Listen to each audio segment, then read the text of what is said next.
सोमनाथमध्ये तुमचं स्वागत. आनंदवनचं बरंचसं काम आटोक्यात आलं. ते सांभाळण्यासारख्या बाबांना कार्यकर्ते मिळालेत.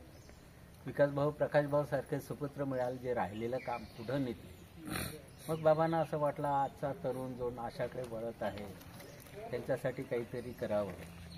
समाजाला नवीन समाज सुधारकांची आवश्यकता आहे म्हणून त्यांच्यासाठी तरी काहीतरी करावं म्हणून त्यांनी 1965मध्ये श्रमिक विद्यापीठ या नावाखाली शासनाकडे जमिनीची मागणी केली. 2 वर्षाचा काळ त्यामध्ये लोटला. 1967मध्ये बाबांना 2000 एकर जागा लीजवरती मिळाली. तसं बघितलं तर आजपर्यंत जेवढ्या काही महारोगी सेवा समितीला लीजवरती जमिनी मिळाल्या त्या टाकाऊशा मिळाल्या. चढउताराच्या, खाचखड्ड्याच्या, जंगलाच्या, दगडाच्या. एवढंच काय, एका प्रकल्पावरती स्मशानाची पण जागा मिळाली. आता 2 प्रकल्प तुम्ही बघून आलात, थोडीफार कल्पना तुम्हाला आलीच असेल. तर सोमनाथ कसा आहे ते तुमच्या पुढे मांडायचं. तर हा पूर्णतः जंगलाने व्यापलेला भाग आहे. जंगली स्वापदाचा वावर आहे. म्हणून बाबांनी एक मोजके 14-15 कुष्ठरोगी बांधव जे जंगली स्वापदापासून आपलं स्वतःचं संरक्षण करू शकतील असं आनंदमधून सोबत घेऊन आले. वाटेत येताना तुम्हाला शेवटलं एक गाव लागलं, मारोडा. त्या गावच्या लोकांनी जरा विरोध दर्शवला की आमची गुरं वगैरे चारण्याच्या ठिकाणी हे काही तुम्ही वरच्या भागात कुष्ठरोगी बांधवांना धरून काम करता ते योग्य नाही. त्या गेटच्या बाहेर तुम्हाला ओढा लागला. आता तिथे बऱ्यापैकी ब्रिज आहे, पण सुरुवातीला तिथे साधी पायवाटसुद्धा नव्हती, पाणी खडखड व्हायचे. त्या ओढ्यावरती मारोड्याच्या लोकांनी सत्याग्रह केला. तिथले दगड घेऊन बाबांना मारायला वगैरे उठले. पण जे कुष्ठरोगी बांधव सोबत होते त्यांनी ते दगड आपल्या अंगावरती घेऊन बाबांना तिथे वाचवलं.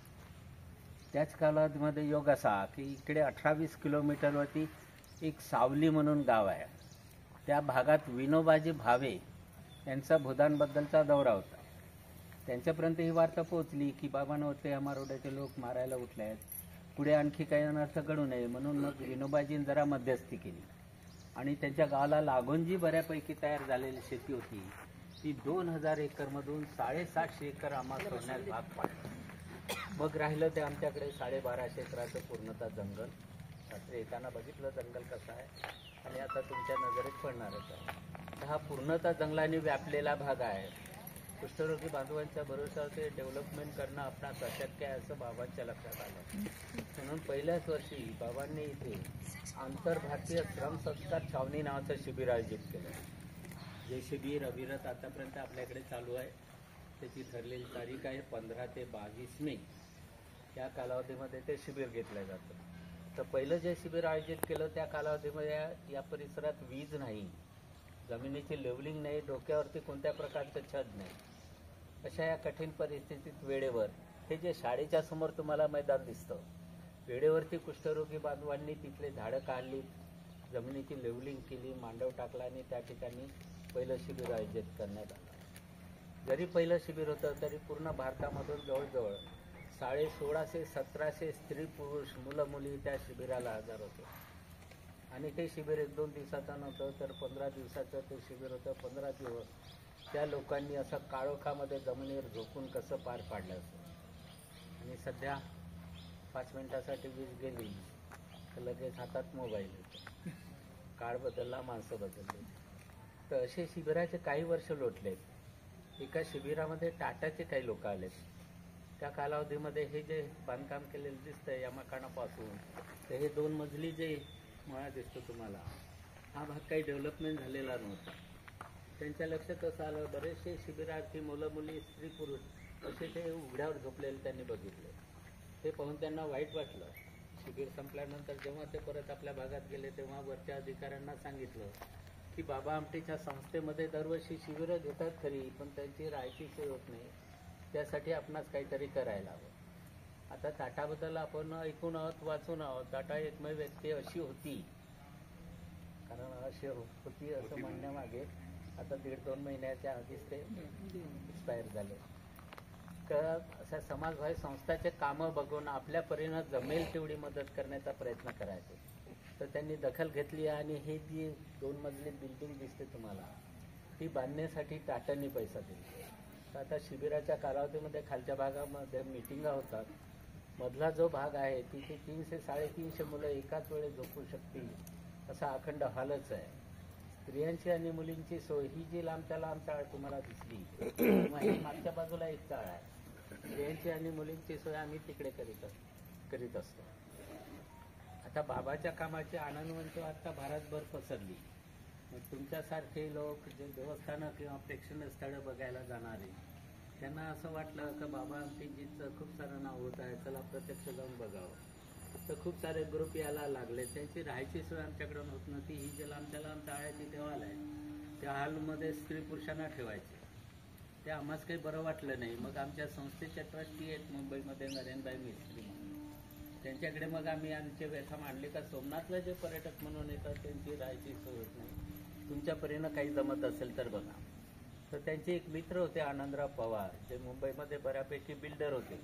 तर नरेनभाईच्या सांगण्यावरून त्या एकाच व्यक्तीने त्या काळात 31 लाख रुपये दिले आणि काही पैसा कमी पडत होता. तो नरेनभाई मिस्त्रीने जे मुंबईमध्ये आनंद मित्र मंडळ म्हणून स्थापन केलं, त्यांनी काही पैसा टाकून हे खालच्या बाजूचे 4 ब्लॉक बांधले.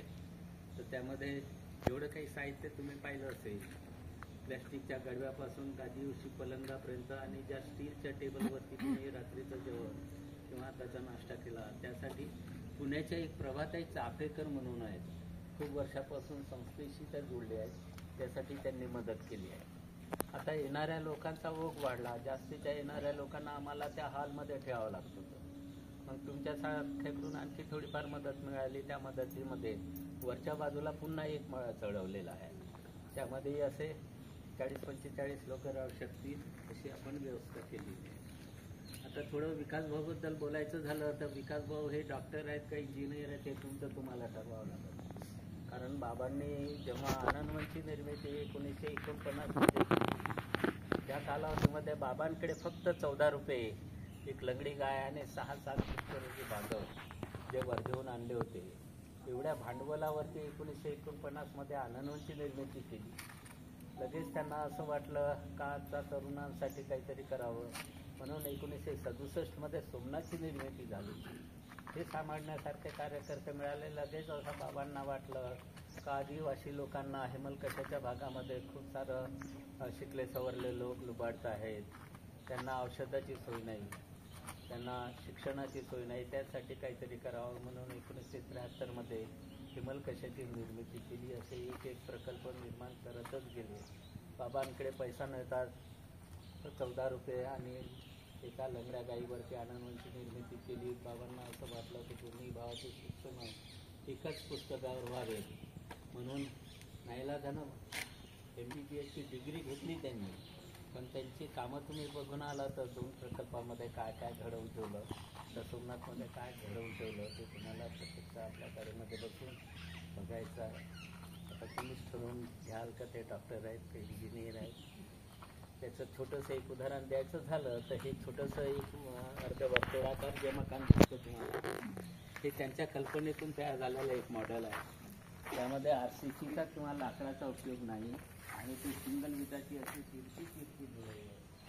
त्याचे 4 फायदे असे: कमी कालावधीत, कमी खर्चात, आणि भूकंप झाला तर माणूस म्हणणार नाही एकच कुठे खाताय, पण माणूस म्हणणार नाही अशी कॉम्प्युटर असल्याचं एक मॉडेल आहे. कदाचित त्या वाचनात आलं असेल किल्लारीला जो भूकंप झाला होता, त्या ठिकाणी बऱ्याचशा इंजिनियर लोकांनी आपापल्या परीनं वेगळ्या घराचे मॉडेल्स नेले होते. आमचे विकासभाऊसुद्धा याचे जे आमचे कुष्ठरोगी बांधव कारागीर होते त्यांना सोबत घेऊन गेले. सर्वांनी आपापल्या परीनं आपल्या मॉडेलची माहिती दिली. जेव्हा विकासभाऊनी त्या घराची माहिती दिली, सर्वांनी अभ्यास केला. अभ्यासांची असं ठरलं तर एक मॉडेल तिथे सुटेबल आहे, तर याच प्रकारचे घरं तिथं बांधल्या गेलेली आहेत. तर आणखी काय काय घडवून ठेवलं ते आपण आपल्या प्रवासामध्ये बघूया.